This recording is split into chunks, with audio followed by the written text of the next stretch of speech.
You're standing in the TV aisle at Best Buy, or maybe you're scrolling through Best Buy's website at midnight, which is basically the same experience. You've got a budget, you've got a wall that needs filling, and there's a Samsung staring back at you. A big one, $1,200, Neo QLED, gorgeous in the store light. So you buy it, of course you do. It's Samsung. It's the #1 TV brand on earth. You've known the name your entire adult life. Your last Samsung TV served you faithfully. How could this go wrong? 6 months later, you're navigating a home screen that loads slower than it used to, covered in recommendations you didn't ask for and ads you definitely didn't pay for. Netflix doesn't launch on the first try anymore. Like, the interface, which looked slick in the store, now feels like a cluttered digital billboard for Samsung's own content platform. You've got a $1,200 television that wants to be a media business, and your job apparently is to work around that. That's the story this video is really about. Not whether today's TVs have good picture quality, at least most of them do. The story is about what you're actually buying when you reach for a brand you've trusted for decades, and whether that trust is still being earned, or just inherited. There's a version of this conversation that gets very technical very fast. Panel types, nits, codec support, refresh rates. And we'll touch on some of that because it matters. But the deeper thing worth understanding is how the TV market changed structurally over the last decade,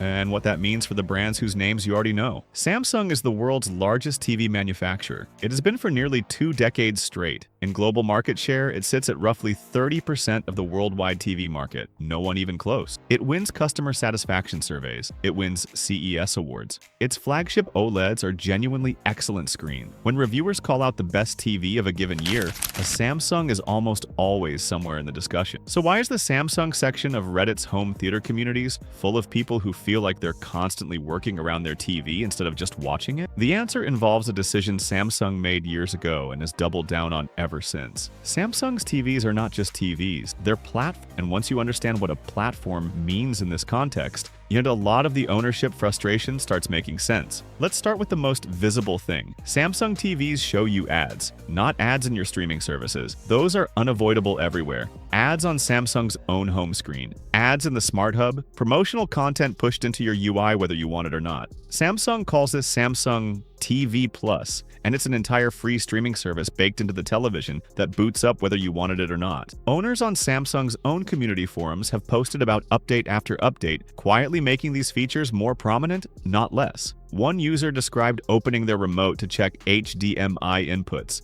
and ending up on Samsung TV Plus, stuck there for several minutes before figuring out how to get back to the cable box on an $85-inch Neo QLED, like on an 85-inch television that costs more than most people's first car. The ads can be minimized. To Samsung's credit, there are settings menus that let you dial back some of the personalization, but you can disable it if you navigate through 4 menus is not the same as it not being there, and a pattern where each software update seems to make the ad ecosystem slightly more aggressive, not less. That's a pattern worth naming before you spend $1,200. Here's the business logic, and it's important to understand. Samsung's TVs are profitable twice. Once when you buy them, and again every time you engage with their advertising ecosystem. Samsung's connected TV advertising revenue has become a significant part of its business model. The TV is the hardware, the living room is the inventory. You are the audience they're selling to their advertising partner. This isn't unique to Samsung. LG and others have their own smart TV advertising infrastructure, but Samsung is the most aggressive, and Samsung is the one with the #1 brand reputation that gets people into the purchase without looking too closely at what they're actually committing to. Now, here's the one that really stings for serious buyers: Dolby Vision. Dolby Vision is the premium HDR format that virtually every streaming service, Netflix, Disney Plus, Apple TV Plus Max, uses for its best-looking content. It's the format that allows scene-by-scene brightness adjustments, which is what makes dark cinematic scenes look the way they were intended to look. Samsung is the only major TV manufacturer that does not support Dolby Vision on any of its TVs, and including its $3,000 flagship OLEDs. The reason comes down to money. Dolby charges a licensing fee per TV, reportedly a few dollars per unit. Samsung has decided that's not a cost they're willing to absorb or pass on, so they've backed their own competing competing standard, HDR10+, and bet that their market dominance would force streaming services to accommodate them, rather than the other way around. The practical consequence for owners, movies and shows mastered in Dolby Vision, which is most of the premium 4K content made in the last several years, will fall back to a lower quality HDR on a Samsung TV. On a well-calibrated Samsung, this often looks fine. But one owner writing for a major tech publication put it plainly. They own Westworld and the Batman on 4K Blu-ray, both mastered in Dolby Vision, and on their Samsung TV. Some of the darkest scenes are genuinely unwatchable. Not slightly less impressive, unwatchable. That's not a small asterisk. That's a real and significant limitation on a $1,200 plus television. And it's a limitation that Samsung has chosen, not a technical impossibility, but a business position that you are absorbing as the buyer. Before we talk about what actually is worth buying right now, let's spend a moment on Vizio, because the Vizio story is a useful case study in what happens when a TV brand stops being a TV brand. Vizio was, for a long time, the American budget TV play. Not premium, but honest. Decent panels, clean interface, and good value at accessible prices. People knew what they were getting. In December 2024, Walmart completed its $2.3 billion acquisition of Vizio. By July 2025, Bloomberg reported that Walmart was pulling Vizio from sale at Amazon and Best Buy entirely, transitioning the brand to a Walmart and Sam's Club exclusive by the end of 2025. Why did Walmart pay $2.3 billion for a TV brand? Not because they want to be in the television business. Walmart bought Vizio because Vizio's SmartCast operating system is an advertising platform. It's a connected TV network with millions of active screens in American living rooms. Walmart's stated goal, and in their own press releases,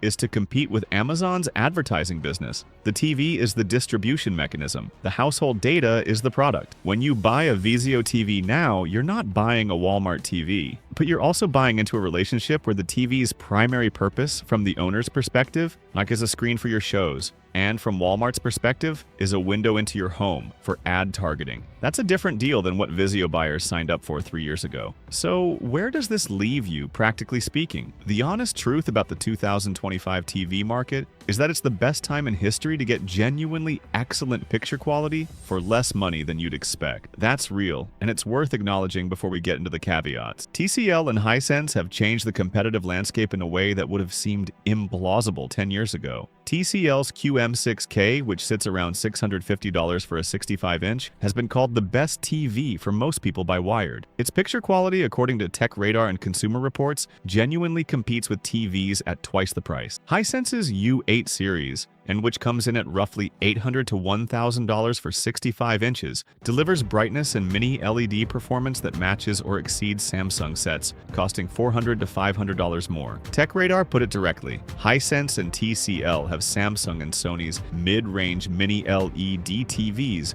beaten on sheer value in 2025. Not beaten on everything, Samsung's flagship OLEDs are still among the best picture quality screens you can buy, and Sony's image processing on mixed content remains genuinely excellent. But the premium you pay to have the Samsung badge on the front of a $1,200 mid-range TV is increasingly hard to justify when a $750 TCL is producing comparable images. The counter-argument is longevity. Samsung and LG have better established service networks, better parts availability, and in Samsung's case, a commitment to software support that now extends to 7 years on newer models running their One UI platform, which is genuinely impressive for a TV. A $700 Hisense that lasts 5 years and then can't get replacement parts may end up costing more than a $1,200 Samsung that runs clean for a decade. That's a real consideration, and it's worth being honest about. TCL and Hisense are not Samsung or Sony in terms of service infrastructure, and some owners have encountered quality control issues that smaller service networks made frustratingly difficult to resolve. But Samsung has the best service infrastructure is different from Samsung is the best value, and too many buyers conflate those two things. Here's the thing about smart TV software that almost nobody factors into a purchase decision, but absolutely should. The TV you buy on day one is not the TV you'll have in 3 years. Smart TV software gets updated. Sometimes those updates are improvements. Sometimes, and this is documented in enough owner reports and technology publications, specifications to take seriously, those updates make things worse. A Dolby Vision color profile that was accurate before an update becomes washed out afterward.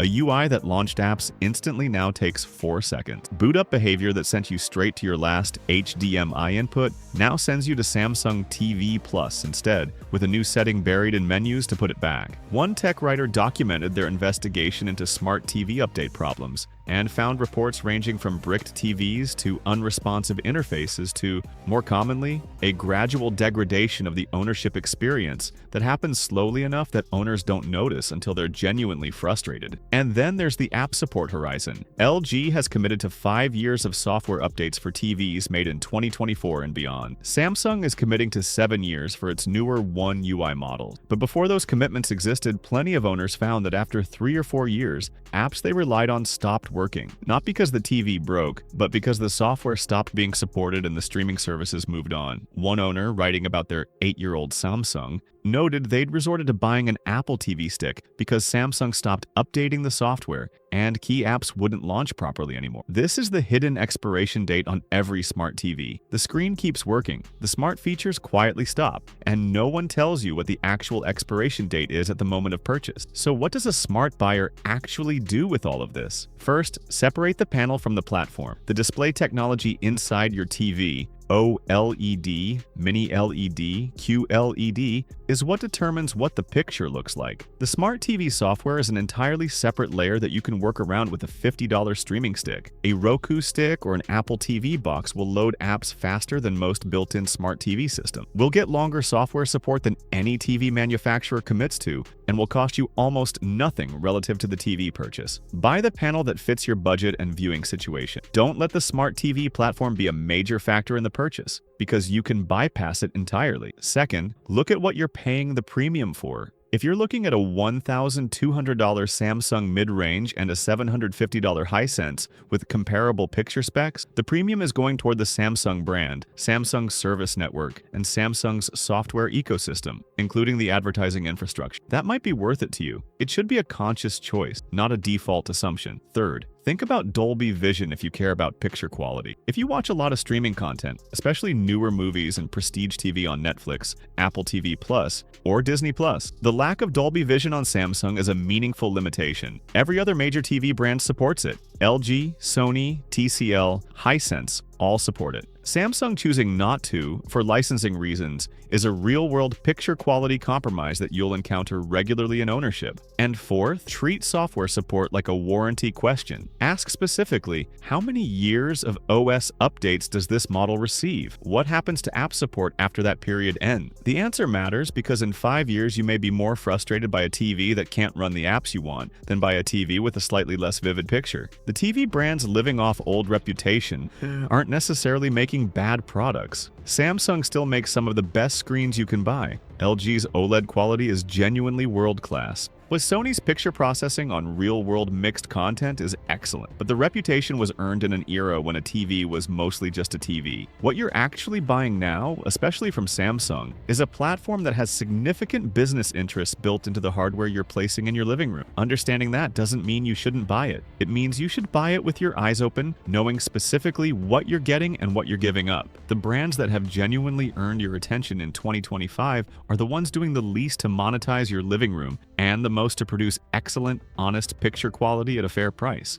Whether those turn out to be the brands you've always trusted or the ones you've been ignoring depends entirely on whether you check the evidence or just check the name on the box. Here's the question worth sitting with. Have you bought a TV in the last 5 years based on a brand name you've trusted since before you really thought hard about why you trusted it? And did the experience actually hold up? Drop that in the comments. I want to know specifically which brands felt like they earned your loyalty and which ones made you feel like you'd been coasting on an old relationship. If you want honest takes on products that look better than they actually are, including which TV brands are genuinely delivering in 2025 and which ones are trading on decades-old goodwill, this channel is built for exactly that. Hit subscribe. There's a lot more to cover.